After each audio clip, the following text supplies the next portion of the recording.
Good morning, everyone. Good morning. Oh my goodness, this is a happy one. We have amazing music and amazing out-of-town visitors and amazing people who live here. And Nina just walked in. I mean, really, life is good. So I just want to welcome all of you to this extraordinary place with amazing people who make up this community. I invite you now to change that energy into a stillness when you connect with the oneness where you are sure with absolute certainty of your oneness with the divine. I know there is an incredible life force, Father, Mother, Spirit, God, the isness, the allness, the order behind the cosmos. I know this life force to be all sustaining, all renewing, all providing. I give thanks for this knowledge. I give thanks for this place, for our leadership council, our musicians, Reverend John, all those who make this place what it is, even if we don't see them in their extraordinary service.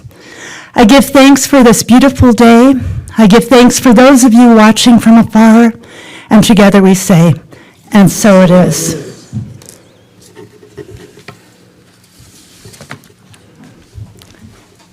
Well, I have a surprise today. We have a cast. So today, Alex and RL are going to join me in reading a piece that my friend Carol Harlig sent to me years ago, and that she had heard years before that when she was in graduate school. The piece is entitled Thoughts While Contemplating Pierre Teilhard de Chardin, who was a French Jesuit priest, scientist, and author who died in 1955. de Chardin was well known for his rather radical book, The Phenomenon of Man, in which he abandoned the story of creation as told in Genesis, and instead he created what he called a cosmic theology, reconciling his Catholic religious faith with his work as a paleontologist.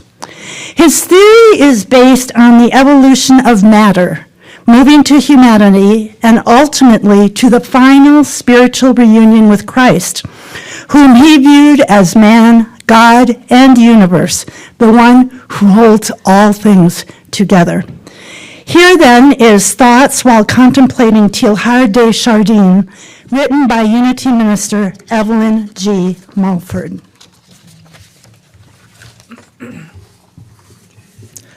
The carbon atoms that whirl and dance in me came from South Africa and were the ones which chose to be me instead of a diamond.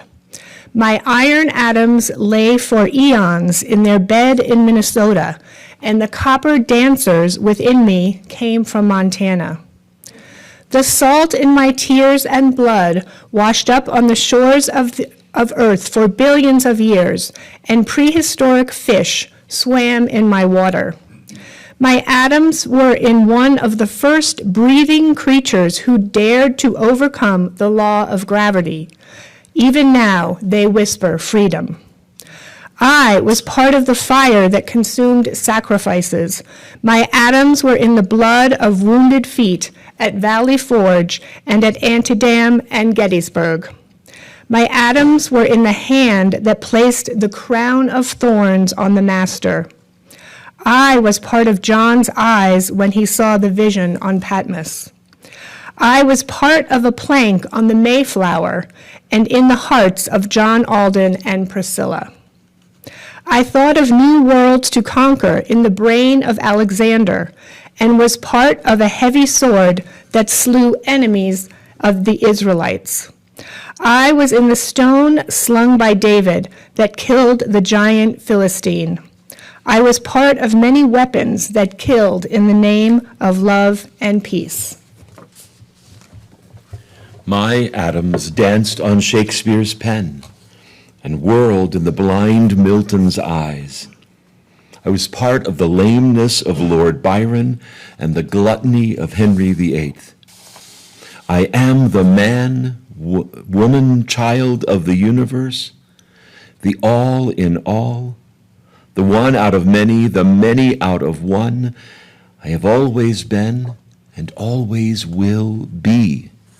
I am, and I know I am, and I will always know I am. I was part of the filth of the slave galley, and part of the perfume of the sweetest rose. I am the greenness of living plants, the whiteness of snow, the purpleness of dawn, and the blackness of midnight.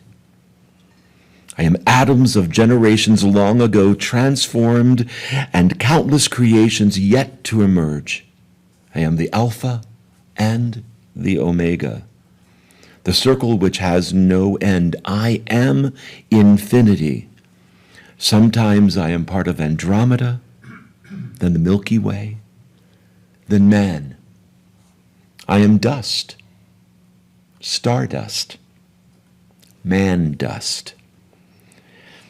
I am part of the acorn that became a tree, part of the leaf eaten by a caterpillar, part of the caterpillar, then part of the cocoon, part of the butterfly, part of the nectar sipped by the butterfly and bee. I was part of the flower, part of the sunflower seed, part of the rain cloud, part of the water. The atoms of hydrogen in me make their cycle from raindrop to earth, through man, planet, and animal, to brook, to river, to ocean, to be lovingly drawn up, to begin again. Out of the death of my mother came I, part of the salmon roe. As brain atoms, I contributed to the madness of Nero, the cunningness of Machiavelli, the seductiveness of Cleopatra, the treachery of Brutus, the genius of Leonardo, the beauty of St. Francis, the contemplation of the Buddha. The dinosaur is not dead nor extinct. Part of its mighty strength dances in my primal nature. I am the dust of the comet which frightened primitive man. I came from far reaches of infinity to become a part of humanness. I am a sperm and ova yet unjoined, a seed and a pearl, a thought and an idea. My own grandeur is more than I can contemplate. I am part of all that is or ever will be. I was in the burning eyes of Blake's tiger and the vocal cords of Emerson as he rejected the ministry of his church. I was part of the paper at Augsburg on which Luther wrote his 95 Theses. My atoms were part of the color of caveman drawings found in Lascaux, and the lyre of David, which fascinated Saul. I was part of the hemlock, which poisoned Socrates. I changed from mineral to plant to animal to man. I am dust and water, air, salt, manganese, wood, sulfur, gold, silver, iron. I have been all these things. Now these things are me. I am the dance of life, the whirling atoms. And when I become so saturated with all that I am and the total consciousness of the holy oneness, I will vibrate faster and faster, and my atoms will whirl at speeds incomprehensible, and I will become invisible, but I will still be. I know that I am. Now here I stand. Should I be humble? I have always existed, yet I bow in awe. Should I be fearful? Why? I am part of all that is. Should I be grateful? Yes, yes. Oh, be joyful. I am the highest expression of God yet. I have survived. I have survived. Fire? I was part of fire. Flood? I was part of the flood. Earthquake? I was part of the earth. I am matter. If you destroy me, I become energy. If you think me, I become. I am thoughts made manifest. I whirl and dance and sing the song of the universe. I am the dance of life. There is no death. Nothing dies. I never die. I change. I am the one verse. My cells have consciousness. They contemplate me. They know their oneness, and I know my oneness with the one. The unity of all life is one of my basic laws. I shall always be separate, yet always part of the one. You are part of me, and I of you, and there is only one presence and power. I am the Alpha and the Omega. And so it is.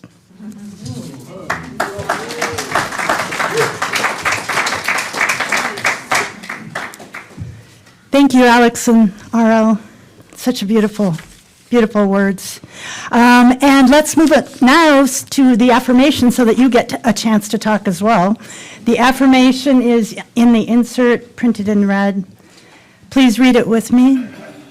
And as Reverend Bob said in our practitioner classes, read it like you mean it. All my needs are abundantly met as I understand that Spirit is my one and only source.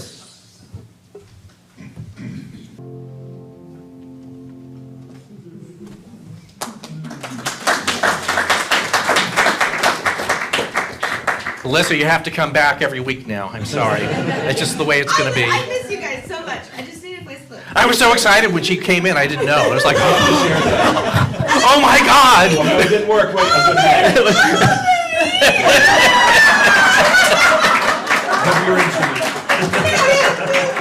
Oh, fantastic. I didn't put that in my writer. I could see you going home today, and someone says, what do they do at Light in the Meadows? I'm not sure, but they blow bubbles. So, what can I say? And also, I don't know if she's here, but I want to give acknowledgement and shout out to Karen Nelson, who single-handedly repainted our back wall here, which is amazing. And I guess next on the list will be our entryway that I believe it's going to be a lighter version of that color. So just stay tuned for that. It's an interesting, we're talking about renewing today in a bit. We're in our same palette we created when we bought this building, but we are branching out and doing something different. Isn't that a lot of things is? It doesn't mean you are going completely somewhere else, but you are renewing it. So in that vein, I had the opportunity this week to rethink and relearn a meaning of a word that I don't use anymore, and you'll know in a minute why I don't use anymore. And there are actually a list of words in spiritual community here that we shy away from because they have a vibration and a meaning that are associated with them that we just don't want to go there anymore. Even the word God is kind of a word that we dance around with. Because, well, for me, I was raised with a traditional Christian meaning of what that is. It's kind of a big guy in the sky somewhere, and, one day he's likes you, the next day he's smiting you. So, it's just like, it's kind of like a deity with a personality disorder. You're like, how do you deal with this? So, I do use that as a way of inviting healing into the word. So we don't go, oh, no, you can't use that word, can't use it. So it's like I use that word and I use words like spirit and the divine and universe with a capital U so that we can heal around that word. But this other word it's one that I really thought that I would never use, and I'm probably not going to use it regularly because you might go running for the exits. But since you're here and kind of be with me with this, hold on to your Kleenex or whatever. It's the word redemption. Isn't that a hot button word for many of us? I know. Hold on to your seats here. I didn't change this week. But the definition that I was offered to look at was not the one that we were raised with, but it is a reclaiming. That to be redeemed is to reclaim on a certain level. And just kind of sit with that for a second. And how I think perfectly that fits in with the Science of Mind New Thought philosophy, in that when we say we are seeking healing or an better experience of wholeness, we don't say that it is something you have to get to. It's something that you have to uncover that's there already, in a sense, to reclaim it, that you have forgotten about it. You have told yourself or talked yourself into believing that it doesn't exist for you, so we are reclaiming it. So in a sense, in that context, I can use the word redemption. In a sense, we are reclaiming our true selves. And again, I'm just not going to throw that word all the way around because I'm not quite ready to use it all the time yet. But I just want us to open up to the fact that we have the opportunity to reclaim and reuse. But the interesting thing about reclaiming and reusing, you always make it anew. You bring something that you have forgotten about or haven't claimed in the past, and you bring it up to where you are now and make it anew, much like we are remaking anew our palette, same palette, but we're doing something much different with it. So let's talk about that. What does it take to do that, especially in the context of abundance? This month our topic is an abundant universe. And we often think about abundance as just getting new things, new stuff, more money, more careers, or more friends, more houses, or whatever. And it's just about this more thing. But actually what we're doing is going within and looking, how can I reclaim and renew in some way something that is already existing that's going to have possibly a different form? Because when I feel the need to affirm something different or renew, it just means that I need to shift things around a little bit. Form is always changing, so the form of our lives always have to change. And we all know when a certain form, it's time for it to go. And when a new form that we're inviting in, even if we don't know what that is yet. But in this process of renewing and reclaiming, we first have to take a really good look at where we are now and to reconcile where we are now. So did everyone, we're either here online, hi everyone online, hear Rabbi Robbie speak last week? So if you did not hear Rabbi Robbie speak last week, go to the live stream.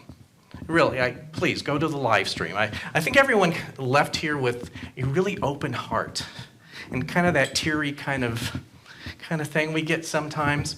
And she spoke of, in a sense, reclaiming and reconciling through her own spiritual practice as a rabbi. For those who don't know, this last week was Yom Kippur, which is the most sacred observance on the Jewish calendar.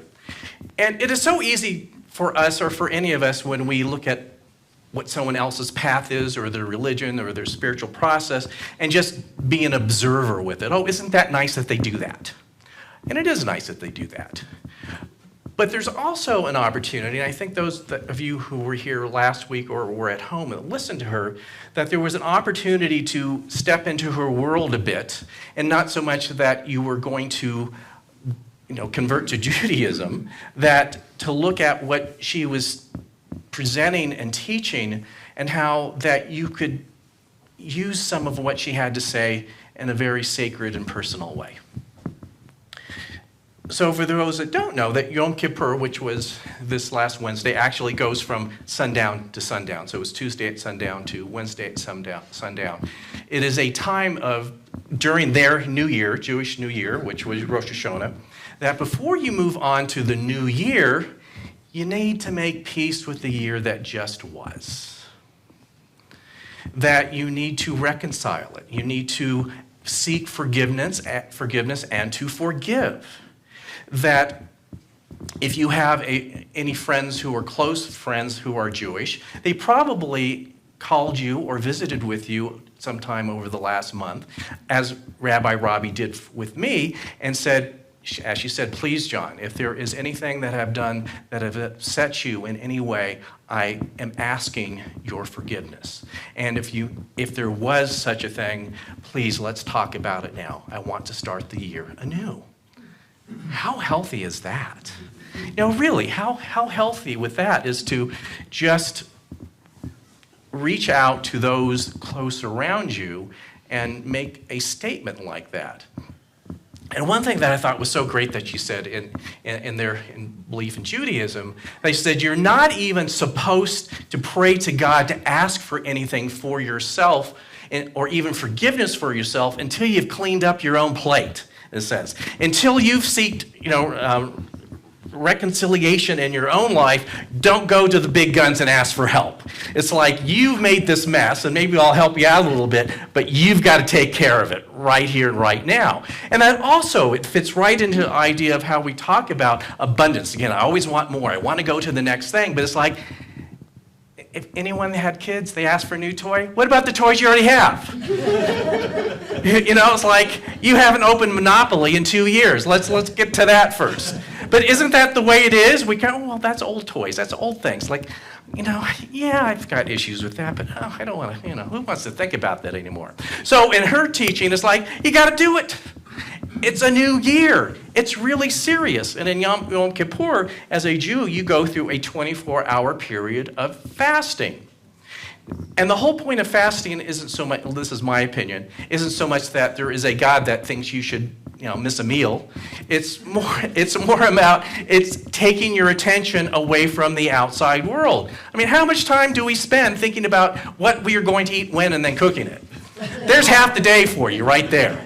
So imagine you're having a day of reconciliation and you just take that off the table. You can't say like, oh, I'd like to think about that person I wronged, but I need to make a turkey sandwich. No, you're not going to do that. You're just going to be with it for a full day, and it's serious business.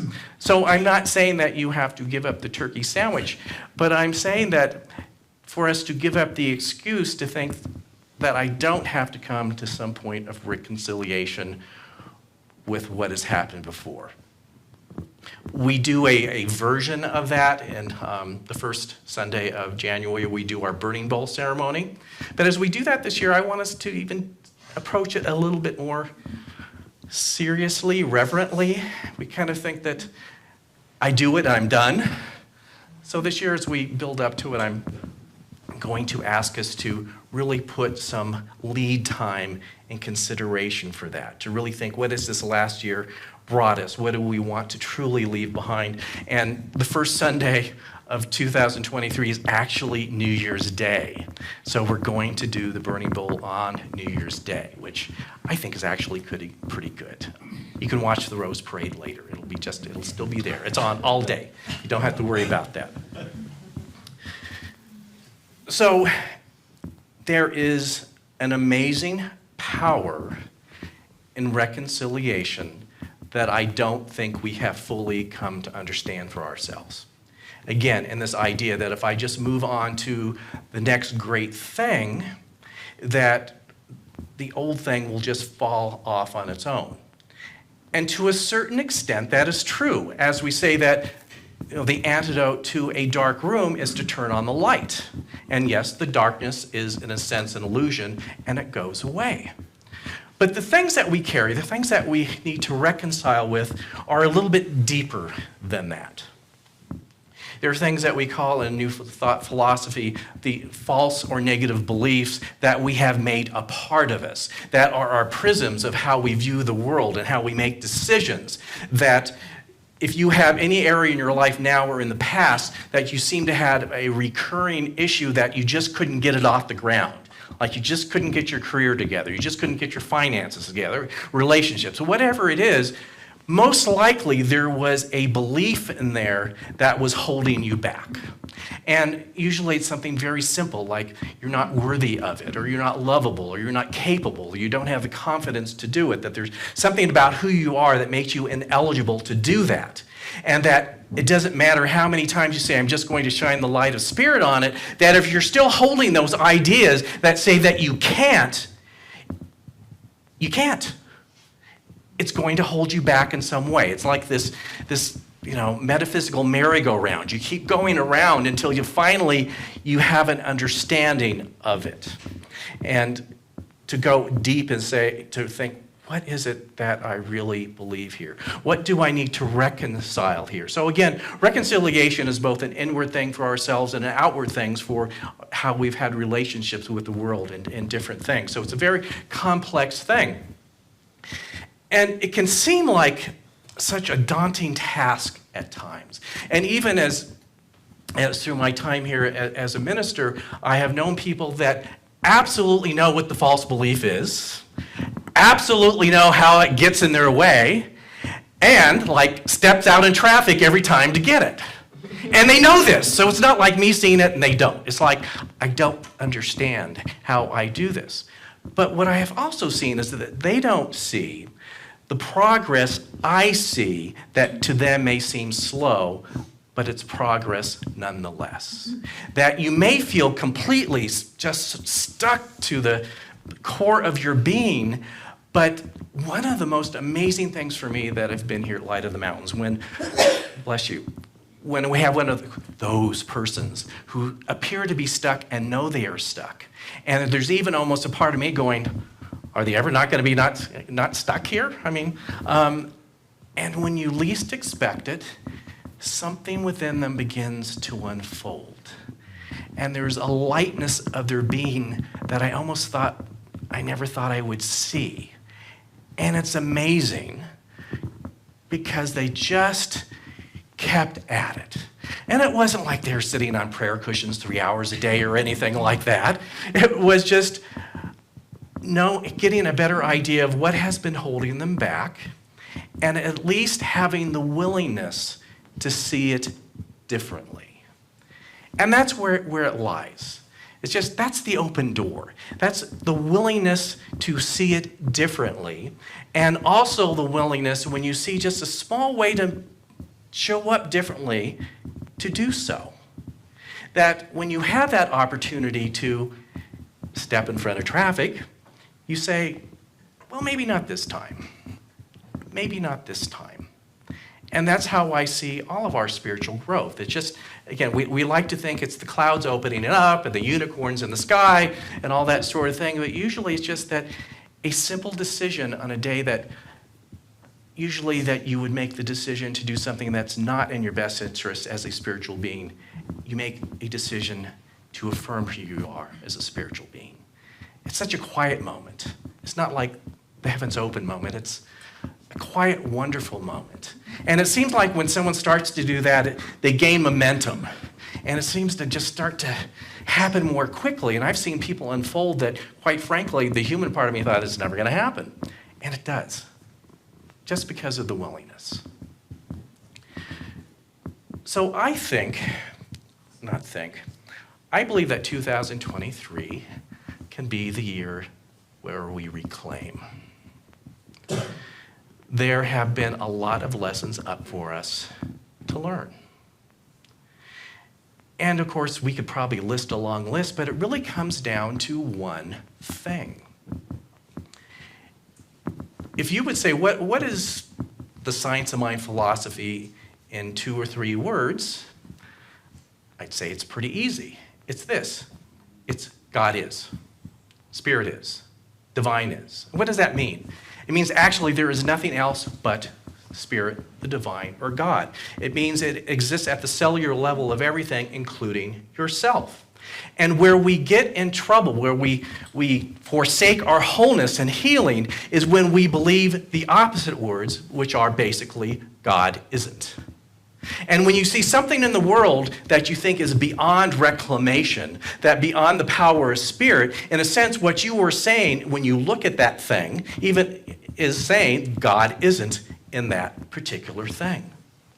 And so the huge reclamation that we have up for grabs right now is to reclaim the idea that simply God is, Spirit is, the divine is. Because here is something that we often don't understand. So when you see something on the news that frightens you, disgusts you, and you on some level say God isn't, it is a boomerang that basically you are saying it about yourself. When you don't see spirit in something else, you do not see it in who you are. And there's no saying that I see it in myself and the people that I love, but it's not in all these things that I find distasteful.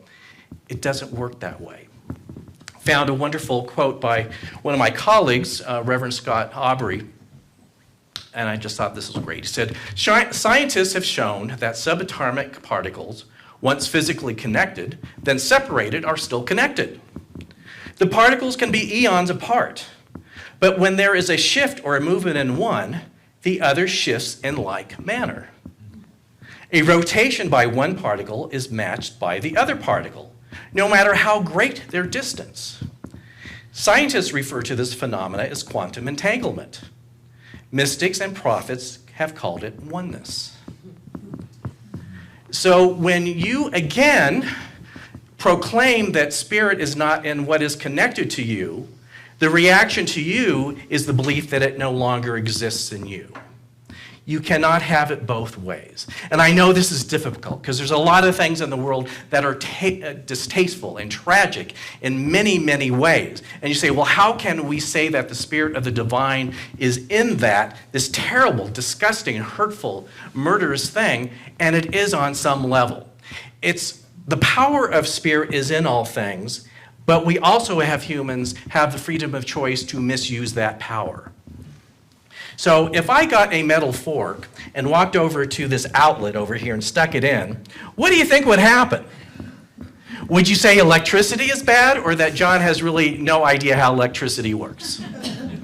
And let's up the game. Let me stand in a pail of water, and then let me put the fork in the wall and really get some sparks going. Again, is there something wrong with the power of electricity, or is there something wrong with the way that I understand it? So everything that we look at, we can actually say God is, and there is a complete misuse of that power, that we have that option as spiritual beings as freedom of will. So to know spirit is in all things is also to affirm that that power can be used correctly and for the good of all. You don't get rid of it, you transform it and you reclaim it. A big difference. So when you see something on the news later on today that just disgusts you, within yourself, reclaim it. Don't get rid of it, reclaim it. Transform it. That's the only way that we're going to make this work. So what's the big ticket items of transforming right now? And we know it's a big ticket item when we don't want to talk about it. When we say, can't we talk about these other things first? That usually means we're talking about the right thing. So when talking to my colleagues and ministers, over these last several months, there has been a recurring theme of what we feel called to work with. For those who don't know, I have a volunteer position with Centers for Spiritual Living, something that sounds like a very big name, a regional support coordinator. It doesn't sound like I'm like at the typewriter and sending emails and doing all sorts of things. Basically what it is, I have a group of ministers that I talk to on a regular basis that I'm mentoring, meaning just on a personal basis. Each minister, I make an appointment twice a year on Zoom to meet with them for about a half an hour, and it's just to say, how is it going? And believe me, I've gotten a lot more out of it than they've gotten out of it. I can't tell you what it's like, especially after coming out of the pandemic, to have that kind of support. And there's a recurring theme. And this is kind of how it goes. And it was had a phone call that was very much like this today. He says, we feel like this is what everyone has said, we feel like we've kind of come out of the pandemic. Yes, it's not done, but, we're not at a state of emergency. We're trying to get to the endemic stage here, and we're doing things in person, all that. And most of them says, yeah, we've ridden it out financially okay. We've had some financial losses like here we have, but we've got money in the bank, which is kind of amazing. But she said, what we are being left now is, I guess in my words, a lack of belief in God is, and more of a belief in God isn't. And we like to think, having words come out of your mouth, boy, we have this great philosophy and belief, so we would never do, and guess what? We do. And the big we do, which has played out throughout the world and throughout faith communities throughout our country, and with our Central Spiritual Living centers and teaching chapters, is a sense of the other.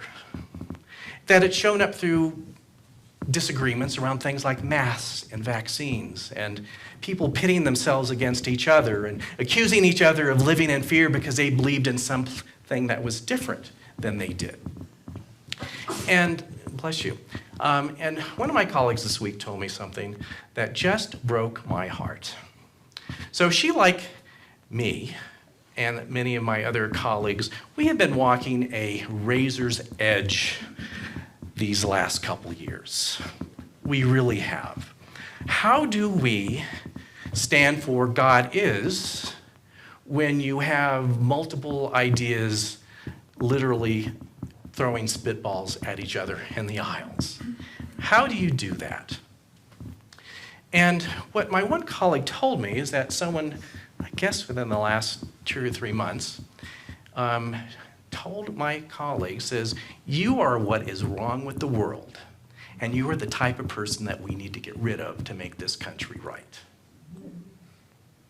So I say that simply because I have seen that type of head bucking against everywhere, and to some extent even here. Again, we don't want to talk about this, do we? So what is up for healing and reconciliation is the understanding that God is. It doesn't mean you have to agree with someone. It means that in some way we have to accommodate everyone. So I have not, fortunately, had a conversation like my colleague has, but I've had some pretty difficult conversations. And they come into 2 categories. You're doing too much, or you're not doing enough. And again, all around COVID. And yes, if you were truly right-minded spiritually, you would do more. If you're truly spiritually right-minded, you would do less, because we don't believe in that sort of thing. And my answer has always been, if we can't make room for everyone in oneness here, how are we going to do it in the world? So it always seems it's easy that when we have a difficult issue here, let's just make it global. Like, it's too hard to make peace in my community in this room here, but let's talk about world peace. Well, if you can't make peace in your home, you're not going to make peace in your world or the larger world. And what we have a tendency to do here, something I spoke about this week in my blog, is to spiritually bypass something.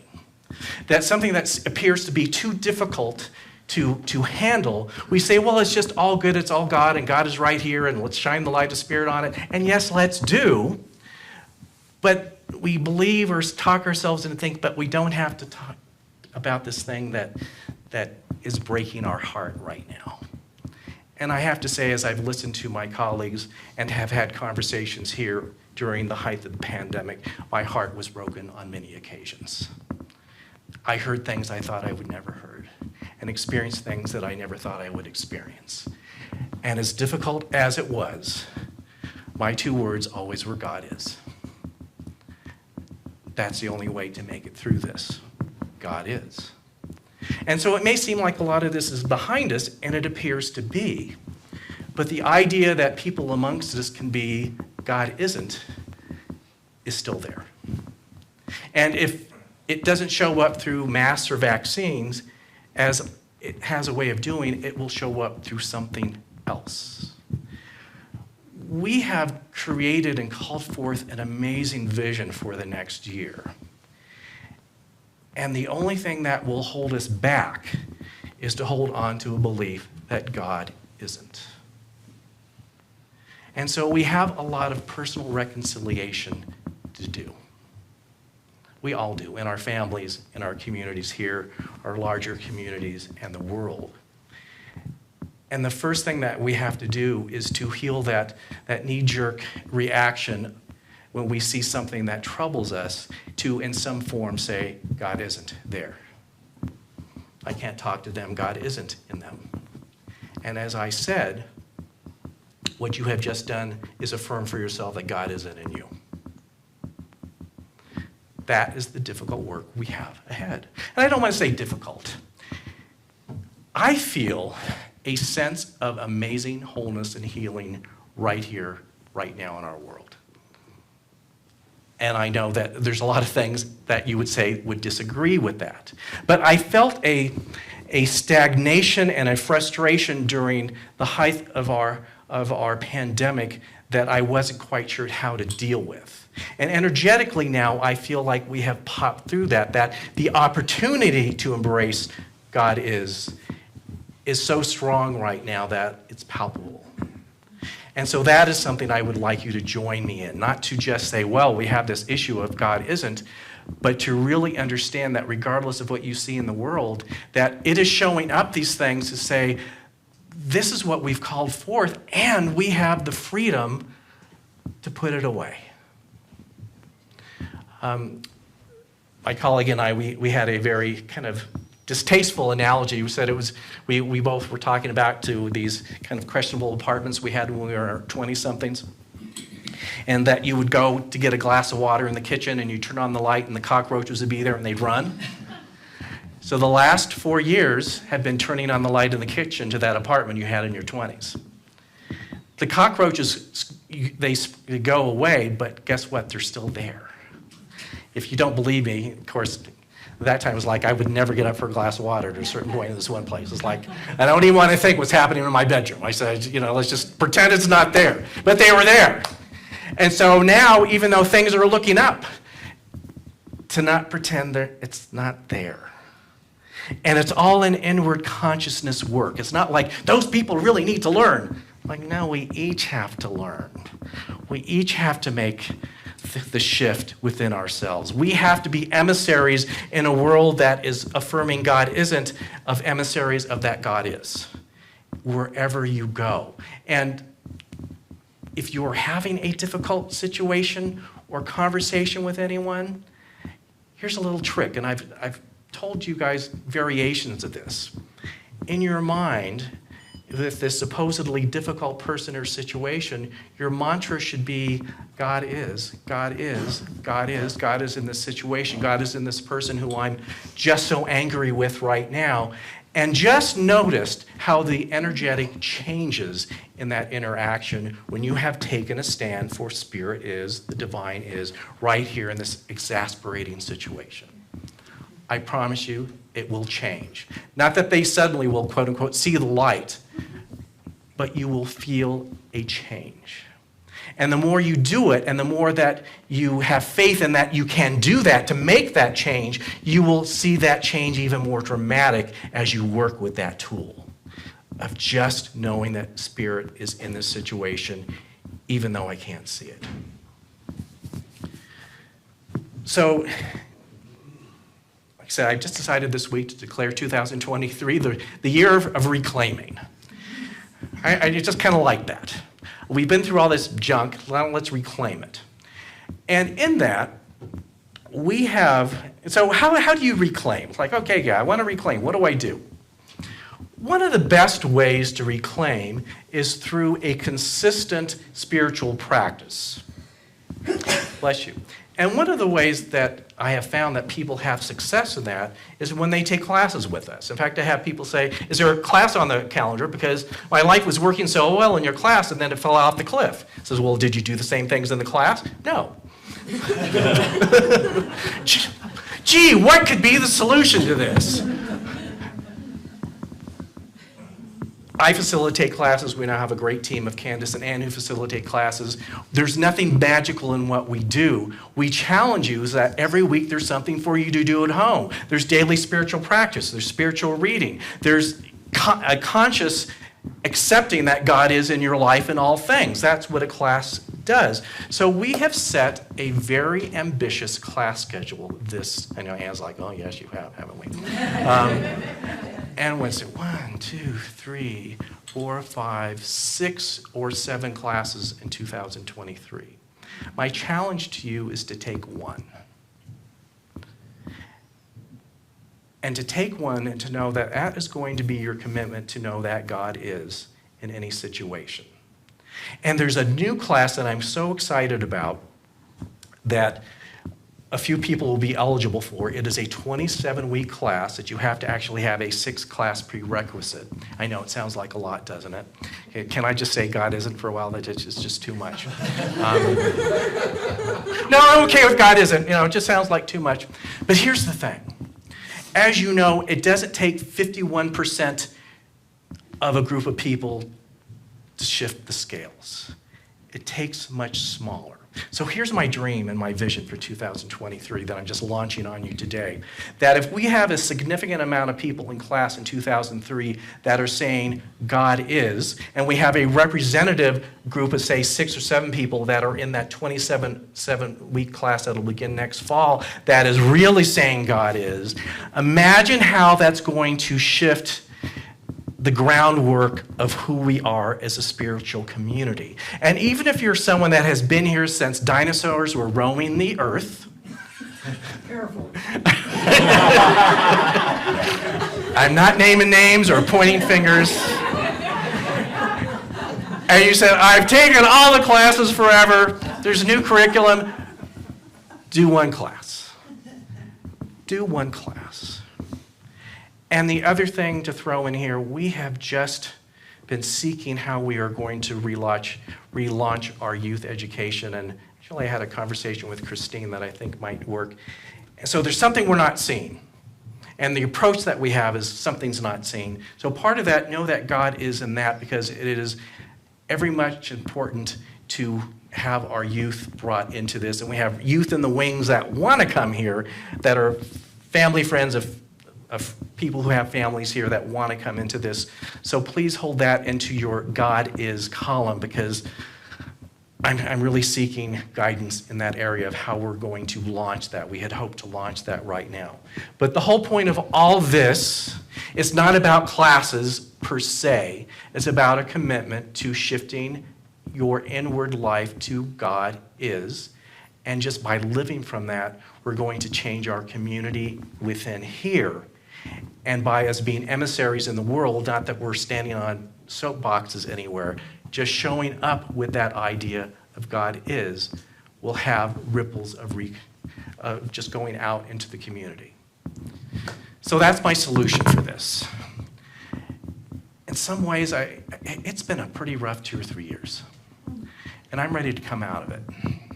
I'm ready for you to join us all to come out of this. And to know that it's just not a Sunday morning thing. It's a life thing. It's time to, excuse the word, redeem, reclaim, recycle ourselves, and reclaim our wholeness and healing. So I just want to close with part of my reading this week from let's get the Kindle going here, from a book called Resurrection. It kind of just fits in what I'm talking about. What stands before you, what you will encounter, is the idea of self that would deny the divine. Each of you holds this. Each of you has chosen it, knowing or unknowingly. And it is your participatory natures to an incarnation in this field. The release of separation is an act of revolution. And a revolution is rarely peaceful, rarely pretty. For some of you, this will mean that an idea of self that you have chosen to know yourself through is ripped from you, or at least that you will be what you think. But the release of the old takes many forms, and how a soul chooses liberation is under the auspices of the soul. Now, the true self in tandem with the soul supports this realization and reunification. But what has held you back, one and all, is only one idea: that God is not. To remember who you are is to begin to comprehend what you are not, and what you are not is separate. Although indeed you are individuated, spectacularly so, but of the whole. Reconciliation, a revolutionary act, the release of separation, is releasing an idea of self and truly nothing more. It is an act of truth. Underline those words, an act of truth, or truth expressing itself at the cost of the lie that has concealed it. So let's just take this within. And so let us know together the most powerful two words in our language, that God is, Spirit is, divine is, universe is. They all mean the same thing. We are all energetically connected. What happens in one is felt in the other. Even when we deny that, what is felt in one is felt in the other. And so we commit ourselves to a different story today, a different vibration, a different belief, one that has been in some ways hidden within us all along. That Spirit is. And we take this mantra wherever we go. In all situations that we find pleasant and situations we find unpleasant. We forever in the back of our thinking have the mantra that we repeat: Spirit is, God is, the divine is, universe is. And we allow it to transform our transactions on every level of our being. And we give thanks for this. We give thanks for it because it is the truth. We give thanks because it is so obvious. But yet we have not fully done it up until now, but now we do. And so we simply release this thought, this affirmation, this commitment into the greater universe, knowing that this commitment has a rippling effect. God is, and so it is.